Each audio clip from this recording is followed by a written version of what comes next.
अरे जय गणेश जय गणेश देव जय गणेश जय गणेश देव माता जाकी पार्वती पिता महादेव माता जाकी पार्वती पिता महादेव जय गणेश देव जय गणेश देव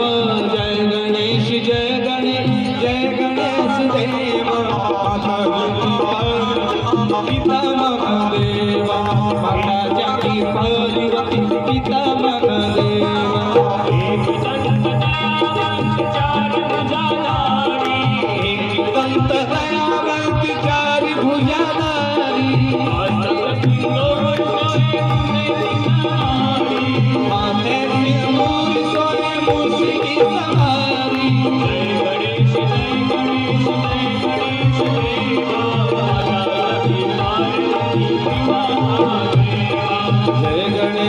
जय गणेश देव माता जाकी पार्वती पिता महादेव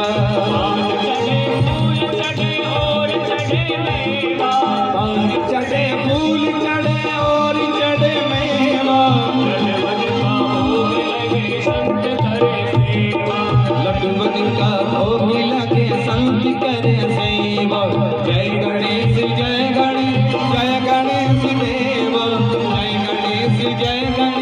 जय गणेश देव माता जाकी पार्वती पिता महादेव माता जाकी पार्वती पिता महादेव अंजन को आँख देती कोडिन को काया अंजन को पुत्र देते कीर्तन को माया जय गणेश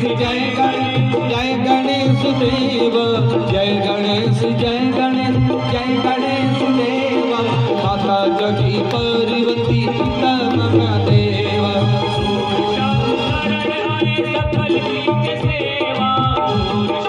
शरण आए सफल की सेवा जय गणेश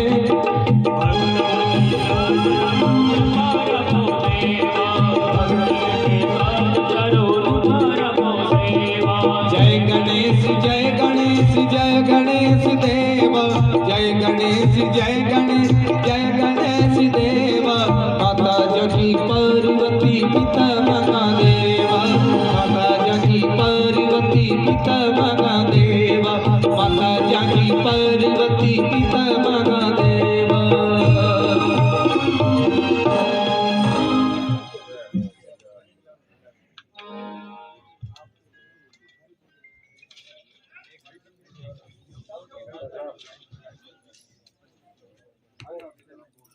अरे फोन कहीं बेदम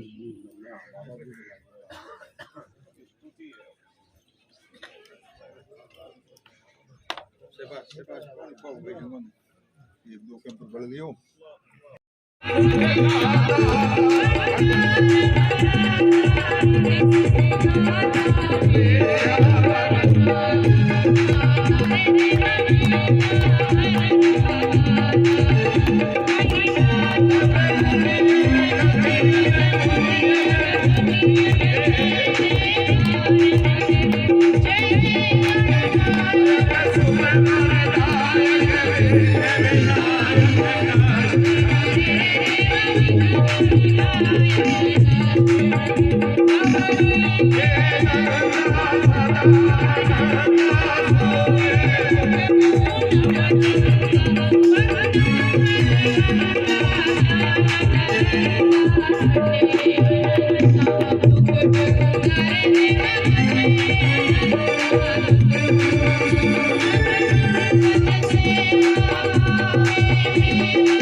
है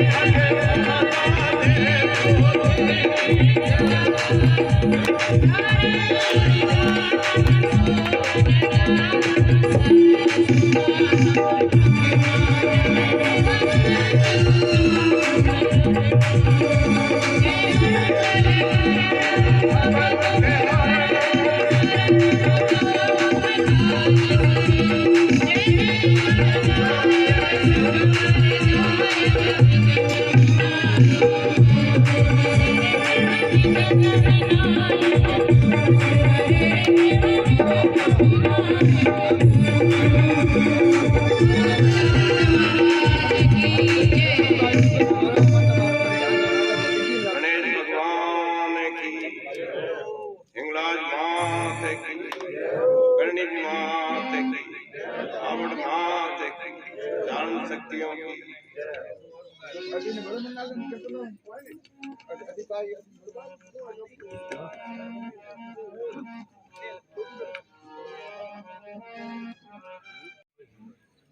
की उत्पत्ति कैसे हुई, इस बारे में कथा है कि एक बार भगवान सदाशिव भवानी पार्वती जी के साथ बिहार के लिए पृथ्वी तल पर आए। यहाँ पृथ्वी पर आए स्वर्ग लोक से भगवान शंकर और पार्वती पृथ्वी पर एक सुंदर वन में पहुंचकर एक मनोहर नगरी का निर्माण करके भगवती उमा सहित महेश शंकर वहीं निवास करने लगे। तब एक दिन भगवती उमा को घर में छोड़कर भगवान महेश्वर अपने प्रथम गणों के साथ वन में पुष्प लेने चले। भगवान शंकर पुष्प लेने चले गए, पार्वती जी अकेली थी। इसी बीच भगवती गौरी स्नान के लिए अपने शरीर पर हल्दी का उपट लगा दी। हमने ब्याह शादी में लगाते हैं कि नहीं लगाते हल्दी का तो हल्दी का उपटन पार्वती जी नहाने के लिए लगा रही थी। भगवती ने भगवान विष्णु का स्मरण करके और ये सोचा भगवान शंकर तो गए हुए हैं, यहाँ कोई नहीं है, निर्जल जगह है। तो उन्होंने विष्णु भगवान का स्मरण करके अपना शरीर पर लगे हरिद्रा जो हल्दी का उपटन था उसका कुछ अंश निकाला और हल्दी के उपटन को यूं भींची कर एक पुत्र उत्पन्न कर दिया। उस बालक के बड़े हाथ थे क्योंकि वो ऐसे बनाया नहीं, सुंदरता से बनाया नहीं। उपटन था, उपटन को यूं किया तो लंबे लंबे हाथ थे, पेट बड़ा सारा, सुंदर मौन मुखमंडल, 3 नेत्र, रक्त वर्ण और सूर्य के समान चमकता हुआ प्रभामंडल था। ऐसे गणेश जगदम्बा का वह पुत्र सभी गणों का स्वामी और साक्षात नारायण के रूप में एक गणेश जी थे। तब प्रसन्न वंदन होकर उसे अपना दूध पिलाते हुए अपनी पार्वती जी भगवती पार्वती ने कहा, पुत्र तब तक मैं स्नान करके आती हूँ, तुम इस नगर की रक्षा करना, कोई यहाँ आने जाए, मैं स्नान करके आ रही हूँ, तब तक तुम यहाँ बैठे। उससे ऐसा कहकर जगदम्बा शीघ्र ही स्नान करने के लिए चली गई। वह बालक नगर द्वार की रखवाली करने के लिए खड़ा हुआ। इसी बीच देवाजी देव भगवान शंकर वन में पुष्प लेकर और नगर की ओर लौट कर आ गए। बालक ने उन्हें देखा। बालक ने तो कभी भगवान को देखा नहीं था। शंकर भगवान जैसे ही आए, पार्वती के पुत्र उन देवाधिदेव को नगर में प्रवेश करते समय शीघ्रता पूर्वक अपना शूल उठाते हुए उन्होंने रोक। जैसे ही शंकर भगवान आगे बढ़े, उन्होंने कहा रुक जाओ। उन्होंने कहा तू कौन आ गया कि अंदर नहीं जाने दूंगा। अब शंकर भगवान को अंदर प्रवेश नहीं करने दिया और अपना भाला शूल जो था लेकर वो भगवान शंकर की ओर दौड़ा। पार्वती के पुत्र को नहीं जानने के कारण भगवान शंकर जानते नहीं थे। शूलपति भगवान शंकर ने सहसा अपना शूल उस पर चला। भगवान शंकर ने जब बालक भागा शंकर भगवान को मारने के लिए, तो भगवान शंकर ने अपना शूल चलाया और बालक की गर्दन कर भगवान शिव के द्वारा चलाए उस घोर शूल से उस बालक का मस्तक कट गया। अब सिर विहीन हो गया, बिना सिर के। पार्वती निष्प्राण नहीं हुआ, प्राण नहीं निकले, और महेश्वर के शूल ने भी उनके प्राणों का हरण नहीं किया। भगवान शंकर का जो शूल था वो भी उनको मार नहीं सका, गर्दन जरूर कट गई। उसी समय स्नान करके पार्वती जी वहां आ गई। द्वार पर सिर कटा हुआ पुत्र का देखकर भूमि पर पड़ा देखकर पुत्र को देखकर दुखी हुई, और भवानी ने भगवान शंकर से पूछा, सूर्य इस शेष के लिए क्या हो गया? नगर द्वार पर खड़े मेरे इस बालक का सिर किसने काटा है, ये मुझे बताइए। भगवान शिव ने कहा, पार्वती मैं नहीं जानता था ये आपका पुत्र है, इसने मेरा मार्ग रोका, मेरे पे सूल चलाया, मेरे पे प्रहार किया, इसलिए मैंने इसका सूल चला के सिर भस्म कर दिया। तब पार्वती ने क्रोध पूर्वक सदाशिव से कहा, मेरे पुत्र का सिर पे लगाइए, इससे विलंब नहीं होना चाहिए, मेरे पुत्र को जिंदा कर दीजिए। ये सुनकर भगवान शंकर अपने पुत्र के लिए सिर की खोज करने लगे। उस जंगल में एक महाबली गजराज उत्तर दिशा की ओर सिर के लिए सो रहा था। भगवान शिव ने उस सिर के काट कर उसको पाप नहीं समझा कि हाथी को मैं काट रहा हूँ, इसका मस्तिष्क कट जाएगा, ऐसा जानकर उन्होंने उसे काट दिया और लाकर उस हाथी के सिर को उस बालक के लगा दिया। देवी का यह पुत्र गणों का अधिपति गणराज कहलाया, भगवान गणेश कहलाए, इसीलिए उनके शूल है। भगवान शिव ने भी साक्षात नारायण को उस रूप में जन्मा जानकर गजानन को अपनी गोद में लेकर बहुत ही स्नेह किया। बाद में तो शंकर भगवान में गोदी में बैठाया। नारायण रूप उस पुत्र को इसलिए मैं वाणी से प्रसन्न करते हुए कहा, जनार्दन अनजाने में मैंने ये शूल चलाया है, मैंने आपका सिर काट डाला, इसलिए मैं सचमुच आपका अपराधी हूं। लेकिन कहते हैं कि पिछला भोग भोगना पड़ता है, जन्म का लेखा देखा देना पड़ता है। तो उन्होंने भगवान शंकर ने कहा, द्वापर में जब द्वापर होगा उस समय अंतपुर वासुदेव के घर में देवी के गर्भ से जब आप पुनः अवतार लोगे कृष्ण के रूप में, तब आपके साथ सोनीतपुर में मेरा संग्राम होगा। सोनीतपुर है, वहां संग्राम हुआ था। उस रणभूमि में सब लोगों के सामने मैं आपके द्वारा शूल चलाए सहित स्तंभित कर दूंगा। जब आप कृष्ण के रूप में जन्म लोगे द्वापर युग में, उस समय वासुदेव के घर जन्म लेने के बाद सोनीतपुर में अपना युद्ध होगा, और युद्ध होगा तब आप शूल चलाएंगे मेरे पर, और मैं उस शूल से प्राणांतर हो जाएगा। जगदम्बा के उस उत्तम चरित्र को जो भक्ति पूर्व पड़ता है, उस पर भगवती पार्वती प्रसन्न होती है। अश्वनी कृष्ण पक्ष की नवमी से असोज मास में अगर कृष्ण पक्ष की नवमी से प्रारंभ करके महानवमी तक प्रतिदिन अगर गणेश जी को याद किया जाए तो कठिन से कठिन कार्य हो जाते हैं। और दो छड़ाओ भगवान गणेश जी की पूजा में धूप से बड़े कुछ नहीं, क्योंकि हाथी का सिर लगा हुआ है, इसलिए दुआ चढ़ाने से भगवान बड़े प्रसन्न होते हैं।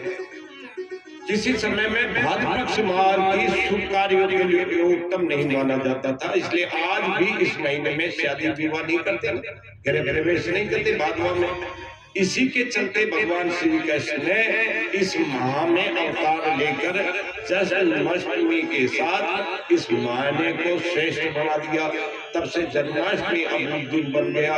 इसी तरह भगवान गणेश जी के विशेष दिन इसी माह में चतुर्थी से शुरू होकर 10 दिन चलते हैं, और गणेश चतुर्थी से पूर्व पड़ रहे बुधवार को गणेश जी उनके 12 नामों के साथ पूजन करने से विशेष फल प्राप्त होता है। ये 12 नाम का जप करने से लाभ होता है। गणेश जी के 12 नाम है, वो आप भी बोलना, मैं भी बोलूं। सुमुख एकादंत कपिल गजकर्ण लंबोदर विकट विघ्ननाशम विनायक धूमकेतु गणाध्यक्ष भालचंद्र और गजानन श्री गणेश भगवान की जय हो। ज्योतिष में इनके केतु का देवता भी माना जाता है।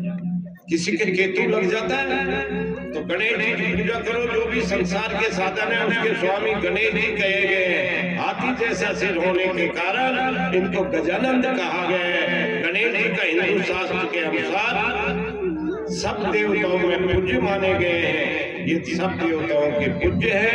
गणपति भगवान की जय, गणेश जी महाराज की जय, गणेश जी महाराज की जय। आरती चालू हो रही है। एक जगह से एक कथा में आता है कि देवताओं को श्राप के अलावा कई आरोपों का भी सामना करना पड़ा। देवताओं को भी श्राप लगे। देवताओं के चोरी का आरोप लग गया। ये स्वयं विष्णु अवतार भगवान कैसे को भी चोरी का लगा कि नहीं लगा।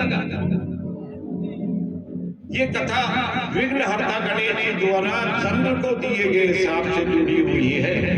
एक बार भगवान गणेश जी ने चंद्रमा को श्राप दे दिया। एक बार पार्वती पुत्र श्री गणेश जी को चंद्रलोक में भोज के लिए बुलाया। चंद्रमा ने सभी देवताओं को बुलाया गया।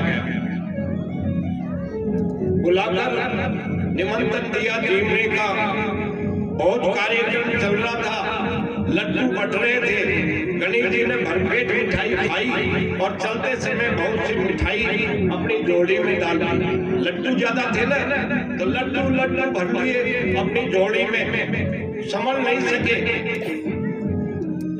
ठोकर लगी, वो लड्डू बिखर गए, झोली में से बिखर गए। ये देखकर चंद्रमा को हंसी आ गई। चंद्रमा हंसने लगा कि देखो कितने लड्डू झोली में भर लिए। और इनसे चंद्रमा को हंसता देख गणेश जी को क्रोध आ गया। क्रोध के आवेश में उन्होंने चंद्रमा को श्राप दे दिया कि तुझे जो देखेगा ना उसके चोरी का इल्जाम लग जाएगा। तुझे तो देखते ही देखा नहीं, चोरी का लग जाएगा। सब घबरा गए। चंद्रमा घबरा गया। उन्होंने गणेश जी के पेट में कर लिए। अरे माफ करो, श्राप मत दो, ऐसा बड़ा श्राप मत दो, मुझे माफ कर दो। मुझे तो देखते ही अगर बुरा हो जाएगा तो कौन देखेगा। श्राप दिया। गणेश जी के हाथ जोड़े, गणेश जी नहीं माने। तब जाकर के ये कहा कि एक दिन का मान लो। हरदम तुमको कोई देख लेगा, उसका बुरा हो जाएगा तो कोई चंद्रमा को देखेगा नहीं। चंद्रमा गड़गड़ाने लगा है, महाराज मुझे माफ करो, आज गलती हो गई। उस दिन से चतुर्थी गणेश जी ने उस श्राप को चतुर्थी तक रख दिया, चौथ तक। आज चौथ को अगर कोई देखेगा तो उसके चोरी का आरोप लग जाएगा। ऐसा अपन भी मानते हैं, चौथ को मत देखना, चौथ को मत देखना। तो ये गणेश जी का चंद्रमा को श्राप दिया हुआ है। पहले तो उन्होंने ऐसा श्राप दे दिया था कि तुझे जो देखेगा उसी का बुरा हो जाएगा, चोरी का लग जाएगा। लेकिन बाद में सब देवताओं ने समझाया, पैर पकड़े।